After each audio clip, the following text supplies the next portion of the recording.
अवध तहाँ जहाँ राम निवासु, अवध तहाँ जहाँ राम निवासु, तहाँ ही दिवस जहाँ भानु प्रकाशु, तहाँ ही दिवस जहाँ भानु प्रकाशु, जो राम बन जाई, जो राम बन जाई, अवध तुम्हार साजो कसुनाही, अवध तुम्हारे आजी तात तुम्हारी माधु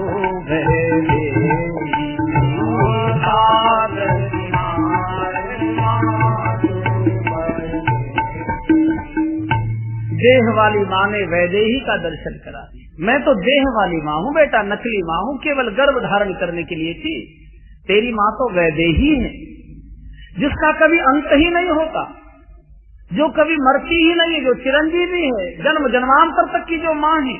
माता रामो मत पिता रामचंद्र है, स्वामी रामो मत सखा राम। और माता किसको कहते? मीते की माता, जो मीत से मिलाए उसी को माता कहते। जो भोग की ओर भेजे बच्चे को वो माँ नहीं है, वो कुमाता है। जो भगवान की ओर भेजे वही माता है, मीते की माता, जो मीत से मिलाए। शंकराचार्य जी बोले हैं कि पता नहीं विधाता ने कौन कौन से तत्व को बनाकर माँ बनाई, जिसका ममता का सागर। माँ जैसा कोई तत्व नहीं है जगत में। और आज गदगद हो गई, लखन को छाती से लगाए, बेटा आज मुझे लगता है कि मैं सचमुच में पुत्रवती हूँ। पुत्रवती जुवती जग सोई, पुत्रवती जुवती जग सोई, पुत्रवती जुवती जग सोई, पुत्रवती जुवती जग सोई। रघुपति भगति जासु सुत होई, रघुपति भगति न तरु बाझ भल प्यारी बखानी, न तरु बाझ भल पाली बिनानी। राम विमुख सुत हित जानी, राम विमुख सुत हित जानी। न तरु बाझ भल मारि दियानी, न तरु बाझ भल मारि दियानी। आज सुमित्रा जी लक्ष्मण जी को गोद में लेकर छाती से लगाए, बेटे आज मुझे लगता है कि मेरे गर्भ धारण करना मेरा पूर्ण हो गया, सफल हो गया। पुत्रवती युवती जगसोई, वही माँ पुत्रवती कहलाने की योग्य है जिसका पुत्र राम भक्त, रघुपति भगत जास सुत होई। आगे के शब्द ये हम पर लागू नहीं होते, इस सुमित्रा जैसे कोई माँ पर लागू होते। न तरु बाझ, ये केवल सुमित्रा माँ के लिए, हमारे ऊपर लागू नहीं है। क्योंकि सामान्य अगर देखेंगे तो कोई पुत्र उसमें सांसे में आएगा नहीं, ये भाषा हमारे लिए नहीं, ये सुमित्रा माँ के लिए। रघुपति भक्त का अर्थ ये नहीं है कि कोई माला लेकर बेटा भजन करे। रघुपति भक्त का अर्थ है कि जो आचरण, जो व्यवहार, जो जीवन रघुपति का है, माता पिता की सेवा कैसे हो, भाइयों के प्रति कैसा व्यवहार हो, पत्नी के साथ कैसा उसका आचरण हो, समाज के प्रति कैसा उसका दायित्व हो, मित्रों के साथ कैसा उसका रहन सहन हो, जीव जंतुओं के प्रति उसका कैसा सद्भाव हो, ये जो राम भक्ति के लक्षण हैं ये आने चाहिए। माला एक बार तो नबी जपी राम नाम की तो चलेगा, लेकिन रघुपति भक्ति का अर्थ लोग ये न लगाएं कि जो राम जी का जप करता हो, ये करता है तो सोने में सुगंध है, लेकिन राम जैसे आचरण का बेटा अगर जन्मा है तो सचमुच में पुत्रवती है, न तो नतर बांझ। और सुन लखन, राम और लखन अगर राम और जानकी वन को जाते हैं तो अवध तुम्हार काज कछुमाई माँ थोड़ी क्रोध में आ गई, मुझे शकल मत दिखाना, मैंने केवल तुझे इसी घड़ी के लिए गर्भ में रखा है। और शायद तुझको लगता होगा कि भगवान केकई माँ की आज्ञा से वन को जा रहे हैं, तो इस गलत समय में मत रहना, तुम्हारे भाग राम बन जाए केवल और केवल तेरे भाग्य से। लक्ष्मण का मेरे भाग्य से बोला, हाँ, जब तेरे भाग्य से जा रहे हैं तो तेरा भी दायित्व है कि 14 वर्ष भगवान की सेवा में स्वप्न में भी तेरे मन में कोई विकार नहीं आना चाहिए। लक्ष्मण बोले, मां मेरे कारण क्यों जा रहा? तो मां ने कहा, लखन तुझे मालूम नहीं, तू शेषनाग का अवतार है और धरती तेरे शीश पर है और धरती पर पाप का भार इतना बढ़ गया है कि तू सहन नहीं कर पाता। भगवान केवल तेरे सिर के भार को हल्का करने जा रहे हैं, दूसर हेतु तात कठिनाई कोई दूसरा कारण है और इसलिए स्वप्न में भी तेरे मन में कोई विकार नहीं आना चाहिए। लक्ष्मण जी माँ के चरण पकड़कर बोले, माँ अगर ऐसी बात है, जागृत में तो कभी विकार आएगा नहीं, लेकिन माँ स्वप्न में तो मनुष्य का काबू नहीं रहता, अनचाही बातें भी आ जाती है। लेकिन जब तूने स्वप्न की भी शर्त लगा दी तो मैं तेरे चरणों की और तेरे दूध की सौगंध खाकर जा रहा हूँ कि मैं 14 वर्ष सोऊंगा ही नहीं, और जब सोऊंगा नहीं तो स्वप्न भी नहीं, और स्वप्न भी नहीं तो विकार भी। ये ऐसा अलौकिक भाई है जो भैया और भाभी की सेवा के लिए 14 साल जागरण का संकल्प लेता है।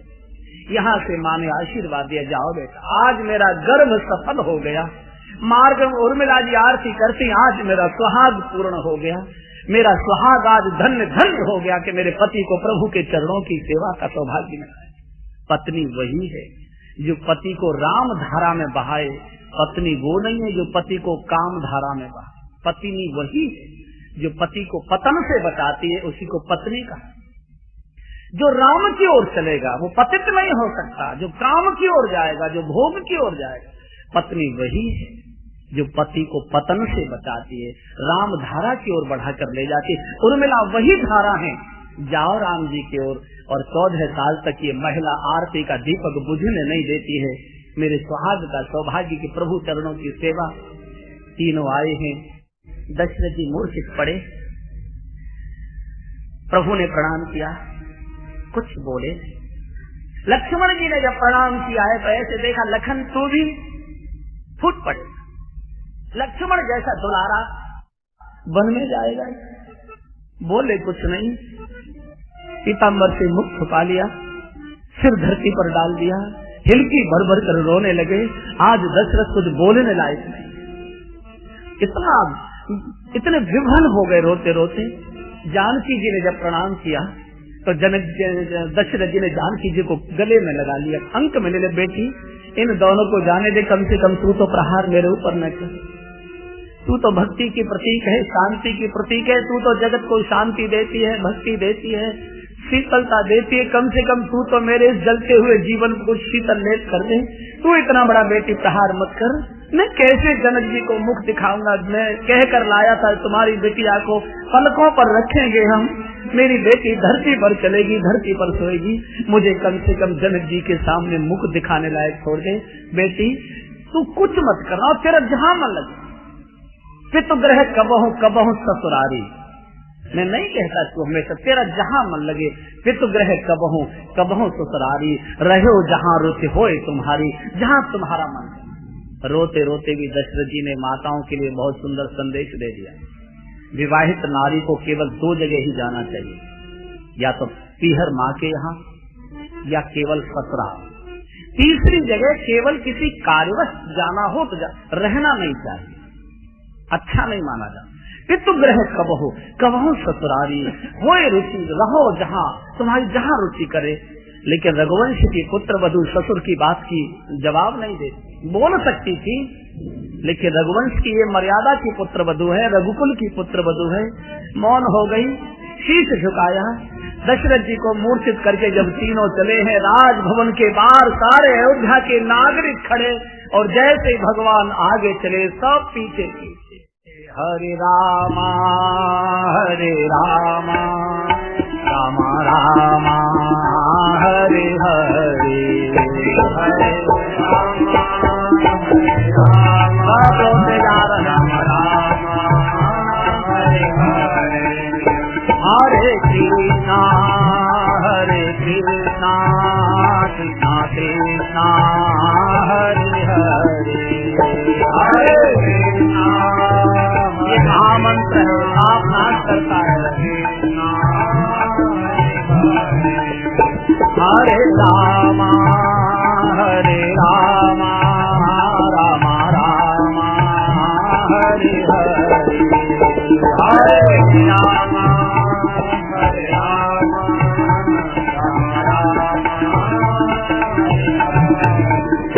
हरे कृष्णा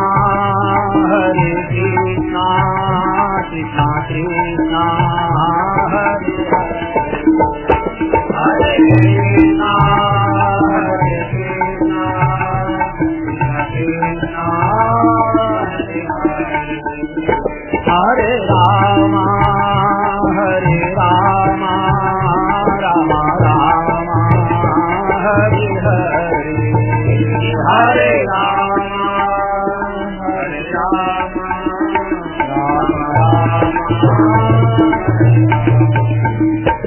हरे कृष्णा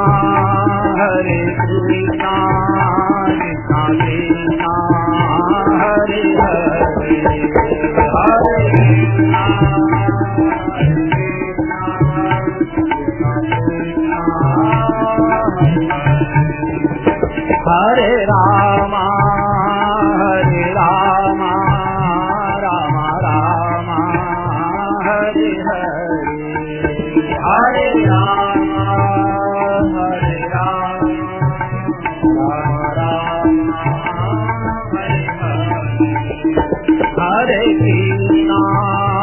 हरे कृष्णा कृष्णा कृष्णा हरे हरे हरे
कृष्णा हरे कृष्णा कृष्णा कृष्णा हरे हरे हरे कृष्णा हरे कृष्णा कृष्णा हरे हरे। रोते रोते सभी नागरिक भगवान के पीछे। प्रभु बहुत समझाते हैं, केवल 14 वर्ष की बात है, आप मेरे माता पिता की जाकर समझाएं, आप उनके प्राणों की चिंता करें, उनकी रक्षा करें। कोई अवध का नागरिक सुनता नहीं, सब प्रभु के साथ। तमसा नदी के किनारे प्रभु पहुँचे। रात्रि को सब लोग यही शयन करते। भगवान ने जब सबको सोते देखा तो सुमंत्र से कहा, सुमंत्र इसी समय निकल चलो और खोज मार रथ हाथों साथा, ऐसे रथ हाकिए कि खोज दिखाई न दे। इतने लोगों को कहाँ लेकर चलेंगे? रोते राते सब अयोध्या लौट तो जाएंगे, कम से कम चैन से तो रहे। भगवान यहाँ से आगे बढ़े हैं।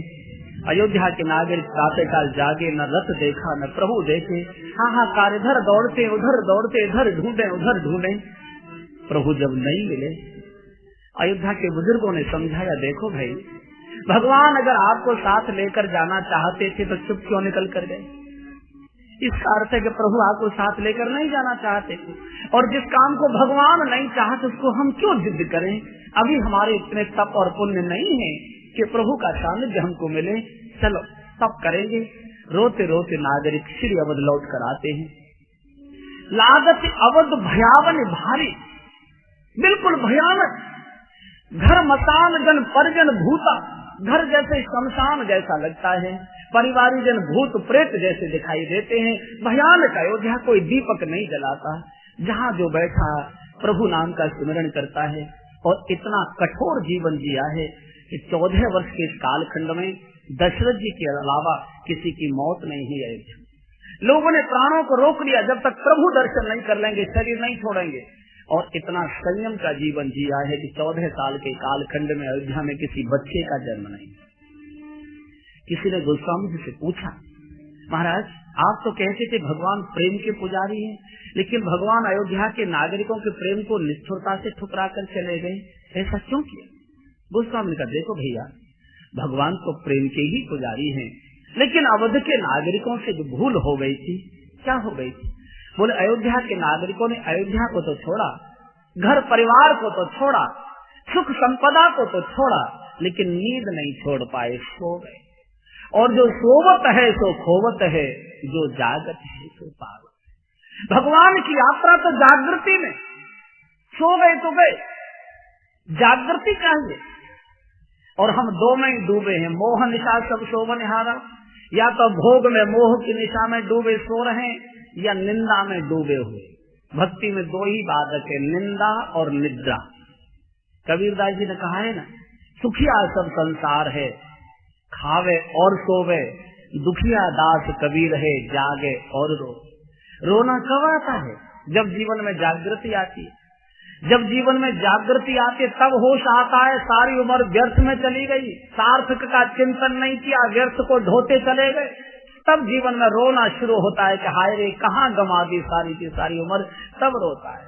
अन्यथा तो सुखिया सब संसार है, खावे और सोवे। भोग में डूबा है, भोग खा रहा है, और मोह की निशा में डूबा सो रहा है। निंदा और निद्रा, इन दोनों से बच जाए। निंदा रस तो इतना बढ़िया है, कई लोगों को आदत होती है, जहाँ बैठेगा वही किसी न किसी की बुराई शुरू कर दे। अगर मना भी करो, भाई काहे के लिए? किसी जीवा को भगवत नाम के लिए बनाया है विधाता ने, हर समय इसमें से किसी की बुराई, किसी की निंदा, किसी की ये आलोचना काहे को करते हो? भजन किया करो। तुरंत उत्तर देगा, अरे हमने सब भजनानंदी देख लिए, सब ढोंक डपाड़ करते, कोई भजन वजन ना करे, सब बेकार है, हमने सब देख लिए। यानी उसको भजन झूठा लगता है भगवान का, निंदा असली लगती है, निंदा सच्ची लगती है, भजन झूठा लगता है। इसलिए निंदा और निद्रा से बच। भगवान पहुंचे श्रृंगवेरपुर, गंगा के किनारे, छोटा सा झोपड़ियों का फूंस का नगला। यहाँ का चौधरी गुह आता है, प्रभु को प्रणाम करता है। भगवान दौड़ कर जाते हैं, गुह को उठाकर हृदय से लगाते हैं। गुह, तेरा स्थान मेरे चरणों में नहीं, तेरा स्थान मेरे हृदय में। राम राज्य की आधारशिला भगवान ने गंगा के किनारे रखी है। फूस के झोपड़ियों के छोटे से गांव में समाज के सबसे छोटे व्यक्ति को भगवान ने अपना रूप दिया, राम रूप दिया। ये भगवान के राम राज्य की आधारशिला का रूप है। समाज का हर व्यक्ति राम बने, यहाँ से भगवान राम बनने की प्रक्रिया प्रारंभ करते और यहाँ से भगवान की यात्रा आगे को प्रारंभ होती है। और यहाँ से आगे की पावन यात्रा अब कल 3 बजे आपको कराएंगे। इस समय कथा को विराम। बोलिए जगदम्बा भवानी की, शंकर भगवान की, श्री हनुमान जी महाराज। अब जहाँ खड़े वहीं से भगवान की आरती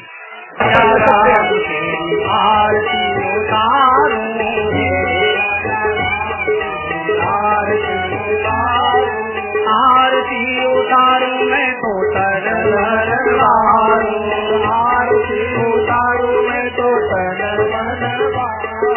हे राजा राम तेरी आरती उतारू, हे राजा राम तेरी आरती उतारू। कनक सिंहासन राजत जोड़ी, कनक सिंहासन राजत जोड़ी। दशरथ नंदन जनक किशोरी, दशरथ नंदन जनक किशोरी। जुगल छवि को सदा निहारू, जुगल छवि को सदा निहारू। हे राजा राम तेरी आरती उतारू, हे राजा राम तेरी आरती उतारू। चरणों से निकली गंगा प्यारी, चरणों से निकली गंगा प्यारी। वंदन करती है दुनिया सारी, वंदन करती है दुनिया सारी। इन चरणों में जीवन वारू, इन चरणों में जीवन वारू। हे राजा राम तेरी आरती उतारू, हे राजा राम तेरी आरती उतारू। आरती हनुमत के मन भावे, आरती हनुमत के मन भावे। राम कथालित शिव जी गावे, राम कथालित शिव जी गावे। मेरा सुन निज जन्म सवारू, मैं सुन निज जन्म सवारू। हे राजा राम तेरी आरती उतारू, हे राजा राम तेरी आरती उतारू। हे राजा राम तेरी आरती उतारू, हे राजा राम तेरी आरती उतारू। आरती उतारू मैं तो तन मन लारू, आरती उतारू मैं तो तन मन लारू। आरती उतारू मैं तो तन मन लारू, आरती उतारू मैं तो तन मन लारू। हे राजा राम तेरी आरती उतारू, हे राजा राम तेरी आरती उतारू। हे राधे श्याम तेरी आरती उतारू।